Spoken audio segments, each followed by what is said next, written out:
அன்பிற்குரியவர்களே, விட்டு கொடுப்பவர்கள் கெட்டு போவது இல்லை அப்படின்னு சொல்லி பழமொழி கேட்டிருக்கோம். ஆனா எங்க ஃபாதர் நடக்குது? என் தம்பிக்காக, என் தங்கச்சிக்காக, என்னுடைய சகோதரனுக்காக, என்னுடைய பிள்ளைக்காக, என்னுடைய ஒவ்வொருத்தருக்காக நான் விட்டு கொடுத்து தானே போயிட்டு இருக்கிறேன். ஒவ்வொரு முறையும் விட்டு கொடுக்கிறேன்.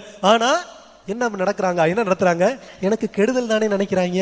எப்போது என்ன எப்படி இவன்கிட்ட பிடுங்கிக் கொள்ளலாம், எப்படி இவனை அழித்து போடலாம் அப்படின்னு சொல்லி தானே நினைக்கிறாங்க. அன்பிற்குரியவர்களே, தாவீதை உயர்த்திய கடவுள் சவுலை அழித்த கடவுளும் கூட. ஓகேங்களா? சவுலை அழித்த கடவுளும் கூட. உங்களுக்கு எதிராக இருப்பவற்றை நீங்கள் நேர்மையானவர்களாக, மன்னிப்பு உடையவர்களாக, இரக்கமுடையவர்களாக நீங்களும் நானும் வாழுகின்ற பொழுது நமக்கு எதிராய் இருக்கின்ற அனைத்தையும் அவர் என்ன பண்ணுவாரு?